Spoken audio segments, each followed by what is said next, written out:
Kan terburu ini adalah sejumlah update emiten yang menjadi daya tarik tentunya bagi para investor di sepanjang perdagangan kemarin. Kita akan cermati pertama dari Telkom.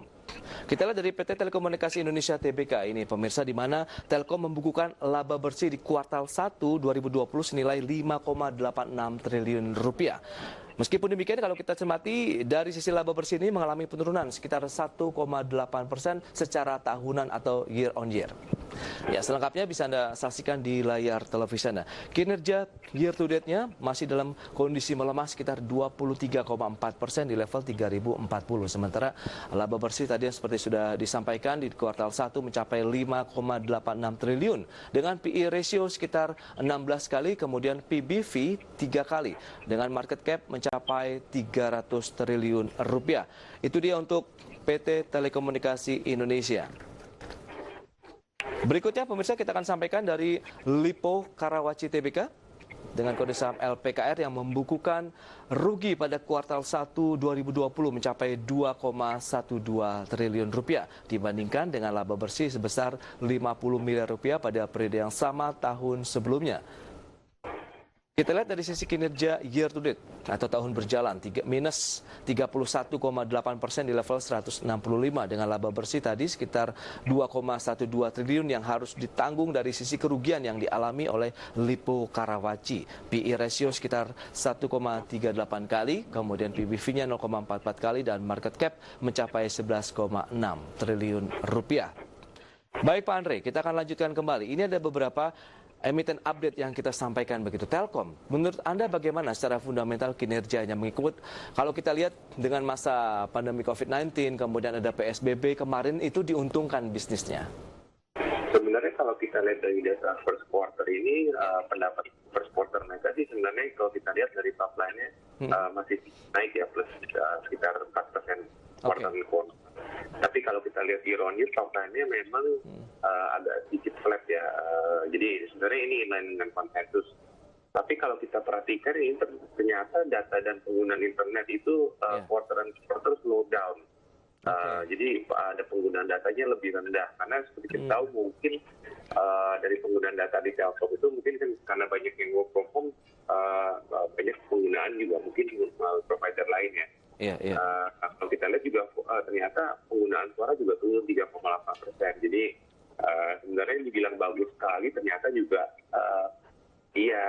flattish gitu. Nah, kalau kita lihat sebenarnya kalau dari net profit sih memang cukup naik ya, naik 116% quarter on quarter, tapi agak sedikit turun minus 6%. Ini kemungkinan ada penyesuaian beberapa seperti IFRS 9, ada beberapa yang catatan. Tapi saya lihat sih memang trennya cukup stable ya. Kalau saya lihat secara fundamental, memang belum ada yang cukup puas, katalis yang cukup puas, tapi cukup stable. Iya, seperti yang sudah disampaikan tadi, memang dari sisi labanya Anda lihat juga turun begitu ya, 5,8% pada kuartal 1 2020. Anda melihat ini memang menjadi suatu tekanan karena pandemi, karena semua sektor juga mengalami tekanan yang sama, atau lebih kepada karena kinerja secara fundamental dari Telkom sendiri? Saya rasa sih lebih terhadap fundamental Telkom ya. Mungkin dalam komponen laporan keuangan kan mungkin ada investasinya di Tele juga. Kemudian juga ada pencatatan bunga, ada penyesuaian IFRS 9. Jadi saya rasa lebih banyak ke kinerja keuangan sih. Kalau saya lihat sih memang dari segi bisnis tidak salah gitu.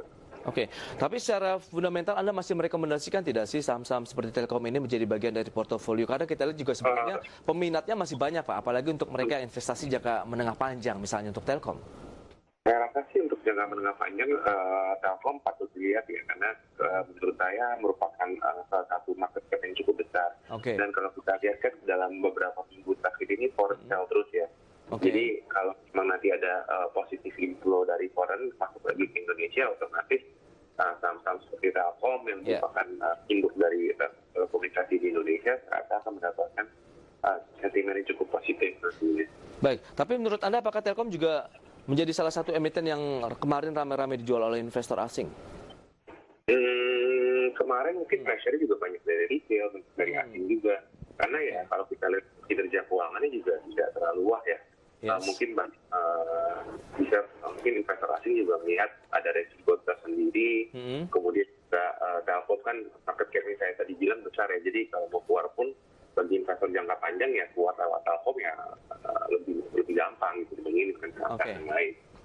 Baik, apa yang bisa Anda rekomendasikan? Apakah kita bisa mengambil posisi beli untuk saat ini pada saat pembukaan market nanti atau sebaiknya masih wait and see? Kalau untuk jangka panjang sih harga sekarang cukup menarik ya.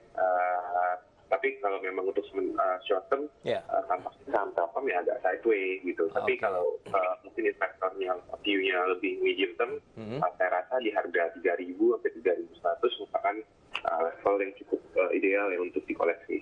Oke, antara 3.000 sampai dengan 3.100 begitu ya, posisi entry yang mungkin terbaik untuk masuk di Telkom hari ini.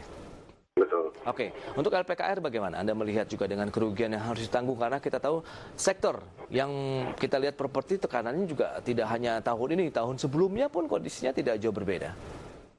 Kalau LPKR properti yang dari ini pertama perlambatan penjualan, yang dari kami juga cukup kena impact juga. Saya juga mungkin karena Lipo Karawaci leverage-nya cukup tinggi ya saya rasa ya mereka terkena dampak dari kenaikan kurs juga. Jadi saya rasa ya memang masih banyak tantangan lah di Lipo Karawaci.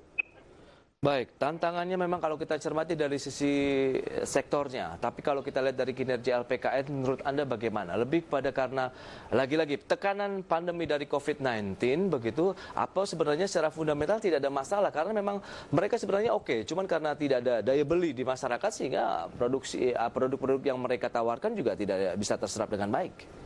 Kalau saya rasa sih memang satu dari kinerja keuangan dan kalau kita lihat memang dari performance dari perusahaannya juga mungkin lately kurang begitu baik ya karena kita tahu tahun lalu juga banyak masalah gitu. Proyek-proyeknya tidak selesai. Kita lihat juga perlambatan produk-produk launch juga ya. Oke. Rekomendasi seperti apa yang Anda berikan untuk LPKR?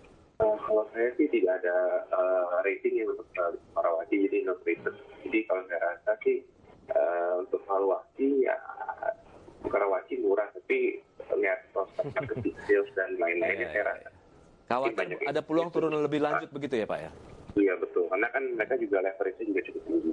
Oke, netral saja begitu untuk Lipo Karawaci? Netral saja, iya. Oke. Baik, berikutnya bagaimana dengan rekomendasi saham-saham yang bisa Anda sampaikan juga kepada pemirsa ADX Channel? Di tengah kita tahu gejolak ke ekonomi, kemudian di Amerika Serikat, Eropa, Asia yang tidak jauh berbeda begitu, apalagi di Laut Cina Selatan juga sudah saling berhadapan lah antara dua kekuatan ekonomi dan juga negara adidaya dunia begitu, Pak Andre. Kalau saya rasa sih kalau melihat dari pergerakan harga komoditas dan lain-lain hal, mungkin saham yang mungkin related to emas, kemudian komoditi mungkin bisa saham atau komoditi ya, mungkin baik ya. Tapi kalau mungkin lebih cenderung terhadap yang takut dengan risiko politik atau geopolitik, saya rasa saham-saham yang ada hubungannya dengan emas cukup menarik. Baik, itu dia. Jadi kita akan bahas nanti emiten-emiten di dalamnya apa saja Pak Andre di segmen berikutnya dan pemirsa kami akan segera kembali sesaat lagi.